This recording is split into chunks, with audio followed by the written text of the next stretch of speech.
Hello and welcome to Shapiro Amplified, featuring media's official unofficial cartographer. I'm Jennifer Wolfe, content partner at NAB Amplify, your year-round connection to the NAB show community.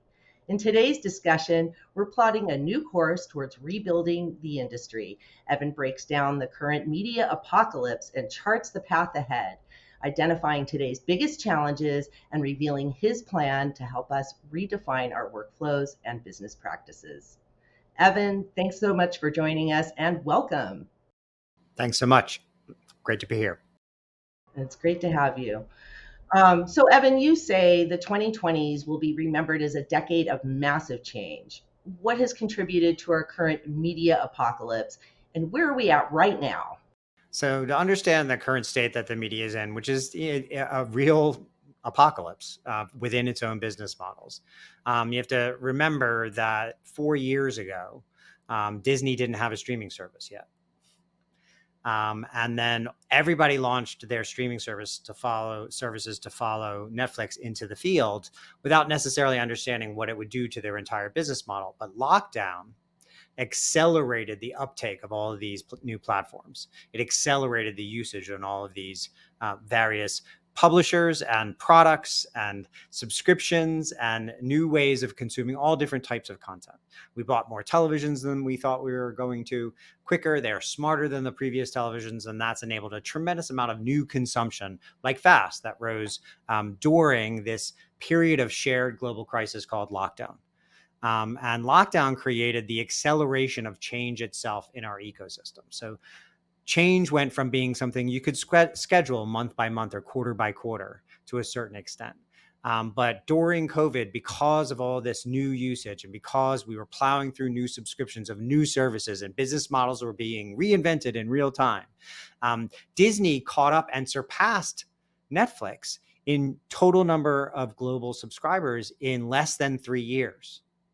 And then 90 days later, they fired their CEO. That's how quickly the whole concept of media changed during lockdown. So change is now a constant. It's second by second. Disruption is now the operating system of our ecosystem.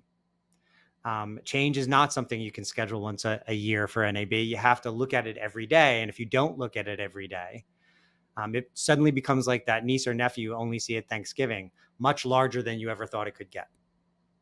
So what do? You have to kind of leave behind some of the things that, or all of the things that made us used to the business models that we have. Disruption has caught up to the maturation rate of the business models in traditional media. And meanwhile, big tech has gotten bigger and more powerful. So let's go to my presentation. How do you survive the media apocalypse? The answer is to lean into your consumers' wants and desires. We've spent the last 25, 30 years ceding more and more power to consumers every single day, every single month, every single year. And then now the leaders of our industry are confused that consumers have so much power. Our consumers, think differently about the media than we do. They see a bundle as the thing they have in their pocket. We see it as a business deal. We are going to have to stop doing things because we've always done them. We're going to have to do new things that have never been done before. We're going to have to run the business that we have and build an entirely new business built around the power that we've given to all of our consumers. It's not either or. It's not either run this business or build a new one. It is yes and. It is neither linear or on demand.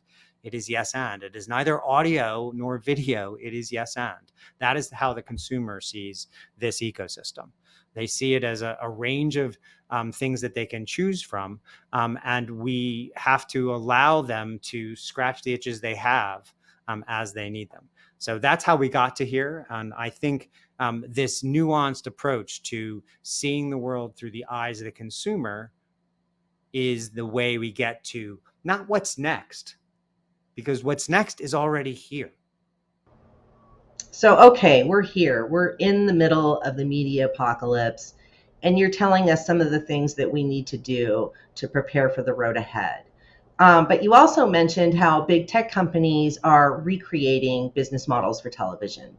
Who are some of these biggest players and how did they get there? So I think, when you look at this map, I think one of the things that was most surprising when I first put this out here was the decision to put all these big tech, I call them $1 trillion Death Stars, on the map in their full value next to companies like Disney and Comcast and Paramount. And that's because they do many things other than media. And that they use profits from these other very profitable areas like iPhones and Office 360, and they invest in media at a potentially a loss leader to get into the market. And the answer to saying that that isn't fair to compare these things to each other in their total valuation is life is not fair. I think this map makes it pretty clear who the most likelies are to subsume the vast majority of the value in the media ecosystem.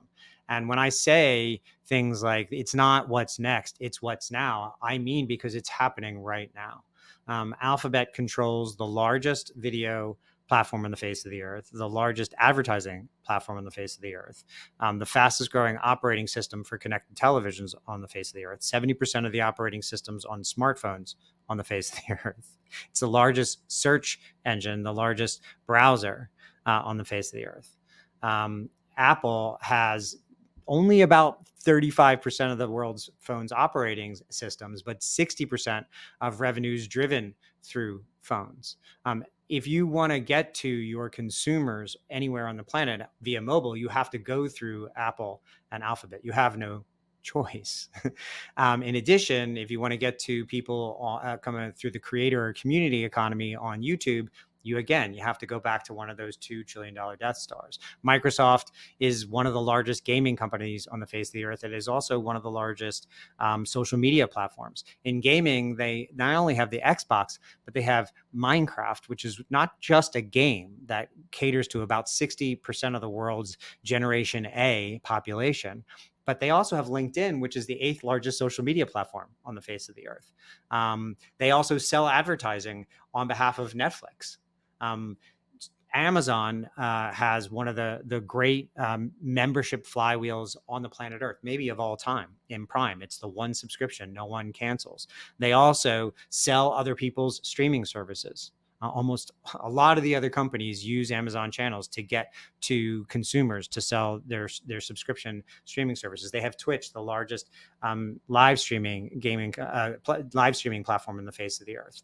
Nvidia is now worth $1 trillion, and they are going to get bigger faster in the coming years. So these companies are kind of obvious. They take even Samsung to a certain extent, because they make phones and they are the largest manufacturers of televisions on the planet Earth. These are companies that are taking on the lion's share of eyeballs and traffic and eventually attention and dollars out of the media ecosystem. And these are the ones that I have a feeling the larger traditional media players, Disney, Paramount, Fox, Disco Brothers, as I call Warner Brothers Discovery, and I include Netflix in there as well, are going to have a hard time competing with these massive global big tech $1 trillion Death Stars because they can't bid up things like NFL Sunday Ticket, which YouTube bought. They can't fathom making a deal the way that Apple made with Messi for Major League Soccer. They can't understand the way Reliance does in India, and Disney couldn't figure out how to turn their most popular sport, cricket, into a profitable business because they do different things, or they do these old traditional companies do one thing specifically where all these other companies have investment flywheels that give them disproportionate power, but also flexibility on the other side of it. So, Evan, you're talking about some of the major players, and you've even mentioned some of the folks who might get left behind in some of these evolving business models. What's the attrition rate going to look like here? That's a great question. I think you're going to see a tremendous amount of merger and acquisition activity over the next number of years. Remember, there wasn't too long ago that Discovery and Warner were two different companies. Now they're the Disco Brothers. So I do think when you look at those types of companies that are in the, let's call it, $5 to $50 billion market valuation range, and they are single genre players in the media world, and I include Spotify in this, in this as well. I mean, if you go back to this map for a second and you look at Spotify, who's never been profitable ever. So they're in the orange here in the middle. Their biggest competitors are Apple Music, Alphabet. YouTube Music is number 2 or 3 or 1 in most territories in the world for music. Amazon Music, and they all are coming for that one tiny planet's share of the audio pie. Spotify, as I've mentioned, has never been profitable. I don't understand how that platform, which is a great platform with 500 million users, many of whom pay for it, I don't see how they compete long term with these multi-levered flywheels that generate subscription revenues and advertising dollars and physical object purchases on an ongoing basis that helps them offset the investment that's necessary to be competitive in a space where you're just renting music at the end of the day. You don't own the music. And so there's always going to be an escalation of rights there, which kind of applies to the television world. And frankly, when you look in the purple area here near Microsoft, the gaming world, Microsoft is about to buy Activision, the largest standalone gaming publisher out there. I think they should have been able to buy them because it's not that necessarily a competitive market when you include Sony and Tencent and some of these others out there. But it really does make it difficult to understand how these other publishers like EA and Roblox and Take-Two can withstand the pressure from Sony and Microsoft and Tencent. And again, there's that name NVIDIA I'll bring up again. They are monsters in gaming. They make the chips that make everything faster in gaming. The reason why they're ballooning up over $1 trillion in valuation is because those same chips are going to be enormously valuable in AI. And as Gen AI becomes a much bigger part of the media ecosystem, that planet's going to get much larger. And look for them to make moves into gaming publishing and or televisions or video or social media or audio as well. And you've mentioned gaming in particular in our previous talks as being a space to watch. And I see that this is coming up again and again. And you mentioned what you call multi-level flywheels. This is the model that these big players are applying to their business. So how do other companies start doing that with their business? Also a great question. In my mind, I understand that the impulse is to shed assets and try to pay down your debt, and I get that, and get profitable. But then the next move seems to always be to rebundle television back with television, and I don't necessarily think that's the answer here. One of the things I think most people fail to realize about the current media apocalypse is it wasn't due to the unbundling of cable TV. That is not the problem.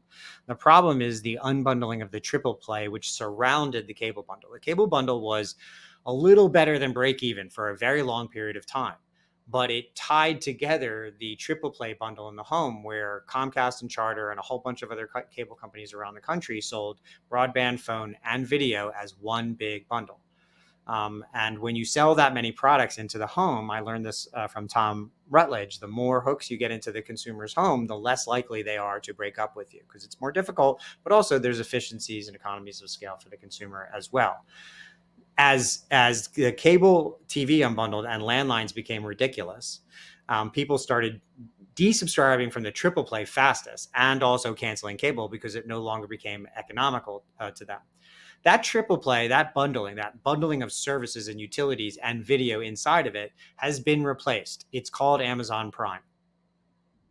Yes, it is. So you get free shipping and you get all these other things. And the more products you buy from Amazon Prime, the happier. There's Hub Entertainment Research did a good study on this. The more products an Amazon user has and subscribes to, the happier they are. The more they pay, the happier they are. And no one ever breaks up. That is the only uncancelable piece of the entertainment media ecosystem. Spotify is another one. And their churn is incredibly, incredibly, incredibly low. The difficulty there is they can't make that low churn subscriber fee profitable. So they're going to have to keep raising their prices, and we'll see what that does to churn, especially as Apple and Google and Amazon come for the audio business. But that is the thing. So Paramount Plus bundling with Walmart, that's a genius move. And I think it's done incredibly well for them.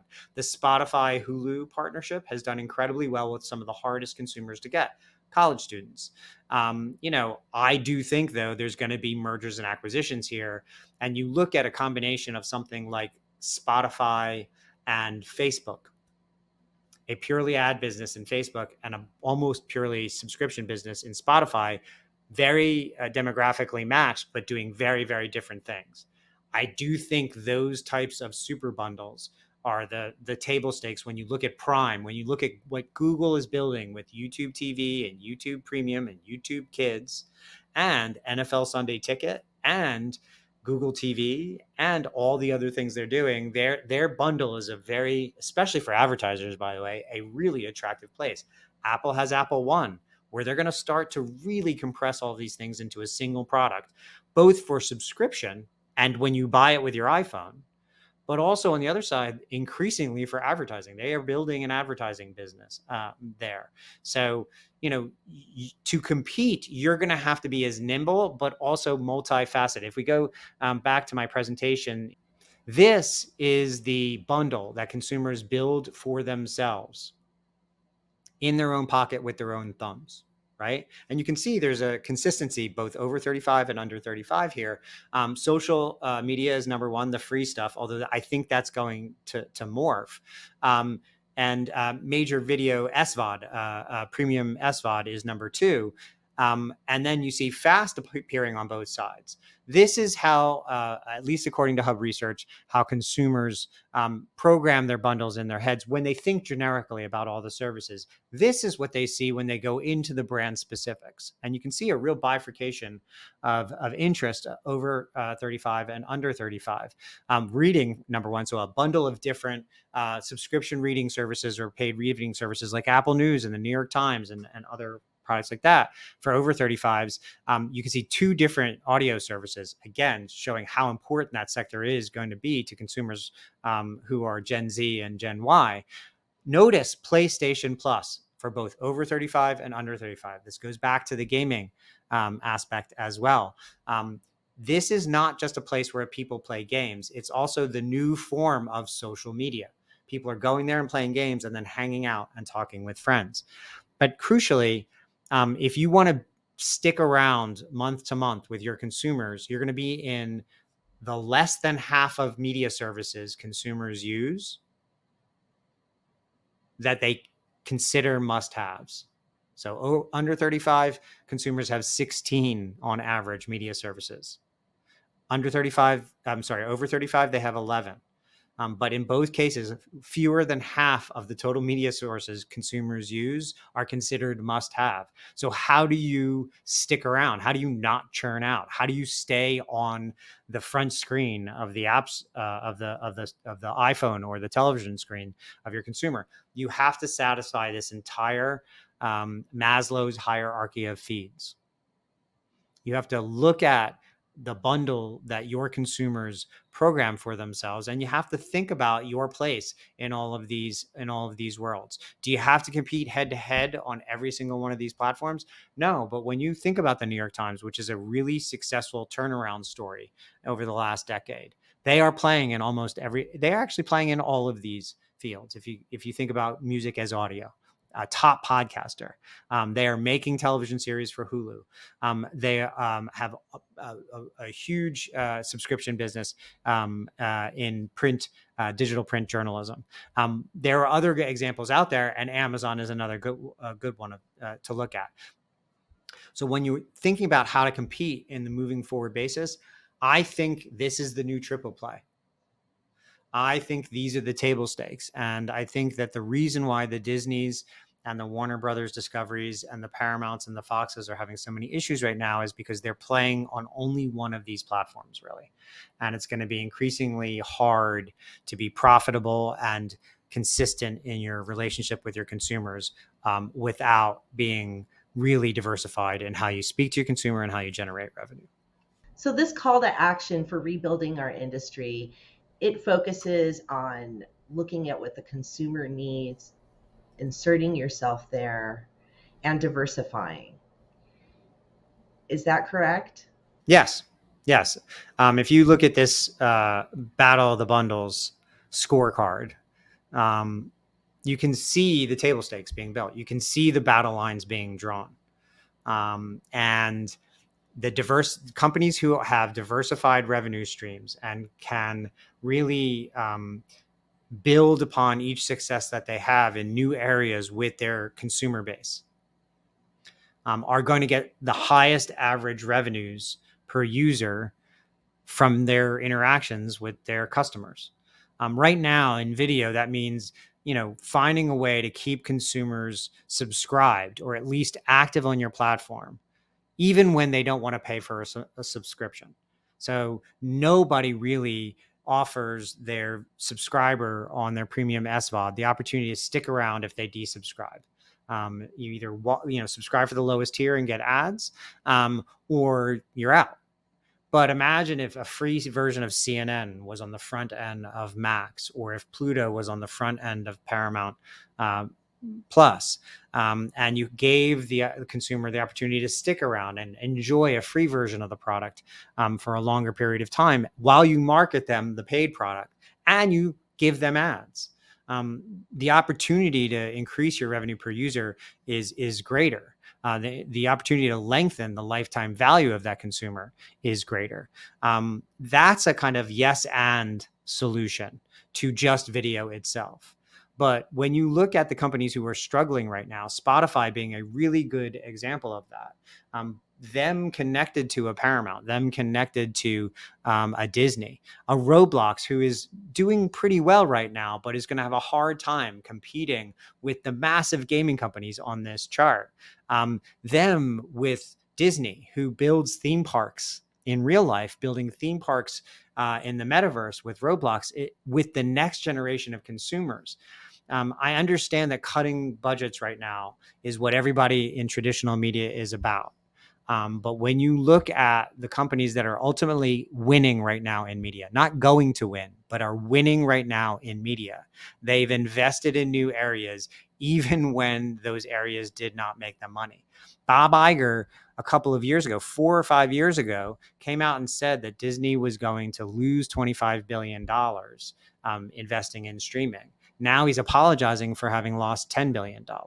That is a very un-future of this business way to look at it. And I understand you have to cut back in certain areas, but I don't know that not investing in gaming, not investing in audio, not investing in social is going to help Disney, Warner Brothers, Paramount, Fox, the rest of the traditional companies survive as Alphabet, Amazon, Apple, Microsoft build out into these areas using resources from other parts of their flywheel. So I think it's about building a brand new house.